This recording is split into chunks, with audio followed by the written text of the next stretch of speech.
Inson buyuklikka erishish uchun unga yoshlikda berilgan tarbiyani o'rni beqiyosdir. Xususan Amir Temurda ham shunday bo'lgan. Bugun shu haqida gaplashamiz. Amir Temur 1336-yilning 9-aprelda Kesh viloyati Xo'jalg'or qishlog'ida dunyoga keldi. Bu qishloq hozirgi Chaqrisabzda Yakkabog'da joylashgan. Amir Temurning otasi Muhammad Tarag'ay edi. Muhammad Tarag'ay Barlos urug'idan edi. Barloslar asl turkiy urug'iga mansub hisoblanadi. Ko'pchilik bu urug'ni mo'g'ullar yoborib taqashadi. Bunga sabab chunki Barloslar ma'lum bir muddat mo'g'ullarning xizmatida bo'lgan. Shuning uchun bu qabilani, bu urug'ni ular mo'g'ullardan kelib chiqqan deb ta'kidlashadi.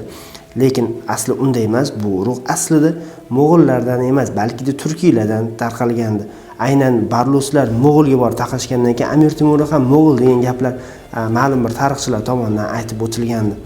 Amir Temurning otasi Muhammad Tarag'ay. Muhammad Tarag'ayning 4 o'g'li bordi. Bular Suyurg'atmish, Olamshayx va Joko. Amir Temur 4-o'g'il bo'ldi. Uni Qutlug' Turkon og'a degan opachasi va Shirinbeka degan singlisi bordi. Amir Temurning otasi Muhammad Tarag'ay Kesh viloyatining hukmdori hisoblanardi. U Kesh viloyatini boshqarishdan ko'ra mamlakatdagi siyosiy faoliyatdan ko'ra ulamolar va o'sha davrdagi ahli ilmlarning suhbatda bo'lishga intilardi. Shuning uchun u Keshni boshqarishini o'zining inisi Amir Hoji Barlosga bergandi. Amir Temurning onasi kim edi? Amir Temurning onasi Takina xotundi. Takina xotun o'zi asli Buxorolik bo'lgan Ubaydulloh Mahmud degan bir ahli ilmning qizi hisoblanadi.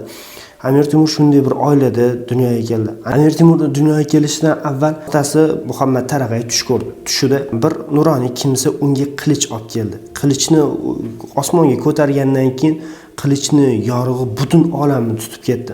Buni ta'birini bilish uchun u ustozi Shayx Shamsiddin Kulolning yoniga keldi va tushni aytib berdi. Shayx Shamsiddin Kulol eshitdi, tushni quyidagicha ta'bir qildi. Aytdiki, "Sen o'g'il farzand ko'rasan, o'g'il farzanding butun bir olamni bosib oladigan bir mashhur sarkarda bo'ladi. U islom bayrog'ini ma'lum bir diyorlarga yoyadi.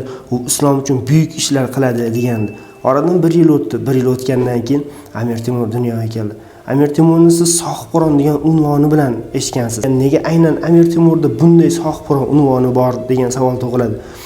Sohibqiron unvoni o'zi aslida ikkita yulduzni, Zuhal va Mushtari yulduzlari yaqinlashgan kechada tug'ilgan chaqaloqlarga beriladi. Tarixda 3 ta inson bu unvonga sazovor bo'lgan. Birinchisi Iskandar Zulqarnayn, ikkinchisi payg'ambarimiz Muhammad sallallohu alayhi va sallam, uchinchisi esa Amir Temur. Bu yulduzlar 8 yilda bir marotaba bir-biriga yaqin keladi va o'sha kecha tug'ilgan chaqaloqlar juda mashhurlikka erishadi. Biz 3 ta insonni aytdik, o'sha 3 ta inson ham mashhurlikka erishganlardan. Amir Temurning yoshligi Keshda o'tdi, ya'ni Xo'jalg'or qishlog'ida. U 5 yoshda Xo'jalg'orda xat savod chiqardi. 5 yoshida o'qish va yozishni o'rgandi.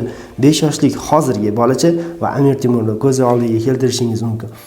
Uni otasi Muhammad Tarag'ay Amir Temurning ilmiga juda kuchli e'tibor bergandi. Shuning uchun 7 yoshga yetganda otasining ustozi bo'lgan Shayx Shamsiddin Kulolga shogirdlikka berildi. Shayx Shamsiddin Kulol Amir Temurga aqoid va Qur'onni o'rgata boshladi. Amir Temur 7 yoshdan Qur'onni o'qishni boshlagan. 3 yildan keyin u murattab qori darajasiga yetgandi. Siz aytishingiz mumkin, 10 yoshdan ham hozir kunda qorilar chiqyapti. To'g'ri, hozir ham qorilar chiqyapti, lekin Amir Temur Qur'onni to'g'ri tartibda va uni Qur'onni teskari tartibda ham o'qiladigan murattab qori, mahoratli qoriga aylangandi. Amir Temurning aqli, uni hozir javobligi va og'ir bosiqligi o'zini yoshdagi bolalardan ajralib turardi. U ilmga juda chanqoq edi. Ilmga chanqoqligini oddiygina bir misolni qiladigan bo'lsak, ustoz aytadiki, Shams surasini Amir Temur juda tezlik bilan yodlab oladi va uni bunday tez yodlab olishi ustozi Shayx Shamsiddin Kulolni hayratiga sazovor bo'ladi va ustoziga Amir Temurni maqtab Muhammad Tarag'ayga olqishlar aytgandi. Amir Temur hozir javob bola bo'lib ulg'aygandi. Ustozi darsda o'tirgan paytda olib bilimlarga aytdiki, eng yaxshi o'tirish qay payt dedi. Bolalar turlicha javob berdi. Kimdir ota-onaning yonida, kimdir ilmda o'tirish eng yaxshi o'tirish dedi. Amir Temurga gal kelganda Amir Temur aytdiki, eng yaxshi o'tirish bu namozdagi o'tirish ta'kidlagandi. Bunday hozir javoblik, bunday aql bilan aytilgan gaplar ustoz Shayx Shamsiddin Kulolni tahsiniga sazovor bo'lgandi. Amir Temur 7 yoshida ilmga chuqur o'rganishni boshlagan. U ilm bilan bir vaqtda uni otasi xohladiki, harbiy ilm bilan chavandozlik, kamondan o'q otish va suzish bilan yaxshi shug'ullanishni xohlagandi. Amir Temur ikkita qo'lda chiroyli va baravar juda chiroyli tartibda yozardi. Ya'ni o'ng qo'lda qanday yozsa, chap qo'lda ham shunday yozardi. U bir vaqtning o'zida o'ng qo'lda qanday jang qilsa, chap qo'lda ham qilichni baravar o'ynata olardi. Ya'ni bir xil tartibda qilichda jang qilardi. U o'zining teng qo'llari bilan jangda, ya'ni qilichda va kamondan o'q otishda juda ajralib turardi.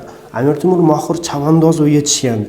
U 3 ta ot baravar ketadigan bo'lsa, birinchi otdan ikkinchi otga sakrab o'tib, ikkinchisidan uchinchisidan yana birinchisiga sakrab o'tiradigan mohir chavandozga aylangandi. Amir Temur mohir suzuvchi edi. U Sayxun daryosi bo'yidagi irmoqlarda suzishni mashq qilardi. Sayxunda manbalarda yoziladiki, u Sayxundan o'tib, yana orqasiga qaytadigan bir kuchga ega yosh yigitga aylangandi.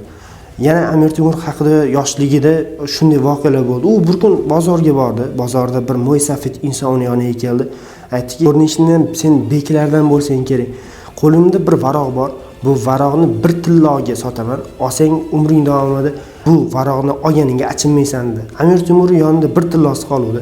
Amir Temur uni bir tilloga undan varoqni sotib oldi va mo'ysafid kishi aytdiki, "Buni faqatgina otang yoniga borgin va otang bilan birga o'qigin" dedi. Amir Temur varoqni oldi va uyiga qaytdi. Bu varoqni otasiga berdi. Varoq ochilganda yozilgandiki, dunyoda zulm bilan qolmoqchi bo'lganlar nomi uchib ketadi. Rustam, Iskandar, Sulaymonlar kelib ketdi. Endi sening ham galing kelayotir. Dunyoda navbating kelgandan keyin endi faqatgina yaxshilik qilgin yozilgandi. Amir Temurning otasi Muhammad Tarag'ay o'g'liga aytdiki, "Pulni to'g'ri o'ringa sarflabsan" dedi. Amir Temurning bunday buyukligiga yetish uchun otasi Muhammad Tarag'ayning unga bergan o'gitlari juda ham katta bo'ldi. Muhammad Tarag'ay bilan Amir Temur bir kun qabristonga borishdi. Qabristonda yurgan paytida otasi o'g'liga shunday nasihat qildi. "Dunyoda dillar ko'p. Bir dillar faqatgina dunyoni o'ylaydi. Ba'zi bir dillar faqatgina oxirat o'ylaydi, lekin faqatgina islomda Muhammad alayhisalom olib kelgan o'sha buyuk dinda ikki olam, ya'ni bu dunyo ham va oxirat ham o'ylangan teng miqdorda bu islomda ko'riladi. Sen ham umring davomida insonlarga faqatgina yaxshilik qil va kim bo'lsang bo'lgin, lekin faqatgina islomda bo'lgin, musulmon bo'lgin" ta'kidlagan. Doim olim va ulamolarni suhbatida bo'lgan, ular bilan diniy va dunyoviy tartibda suhbatlashgan. Qo'lingdan kelsa madrasalar qurgin, masjidlar qurgin va ularni ichini to'ldirgin. Hech qachon olim ulamolarni o'ldirmagan, ularni ko'nglini qoldirmagan, ularni ko'nglini og'ritmagan deb ta'kidlagan. Masjid madrasalarni buzmagan, ahli ilmlarga e'tiborli bo'lgan deb ta'kidladi. Umrining oxiriga kelganda Muhammad Tarag'ay Amir Temurga shunday o'g'it qilgandi. Aytdiki, "Sen balkida hukmdor bo'larsan, peshanang yozilgan bo'lsa, hukmdor bo'lasan. Hukmdor bo'lganingdan keyin faqatgina insonlarga yordam bergin, adolatli bo'lgin va islomdan ketmagin, musulmon bo'lgin, faqatgina musulmon bo'lgin" deb ta'kidlab o'tgandi.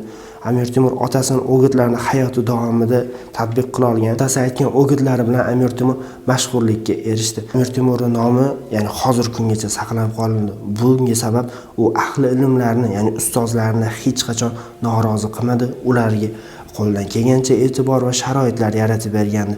Amir Temur o'z otasining gaplarini hech qachon ikki qilmagan. Hozir kunda farzand tarbiyasida ba'zi kamchiliklarimiz bor.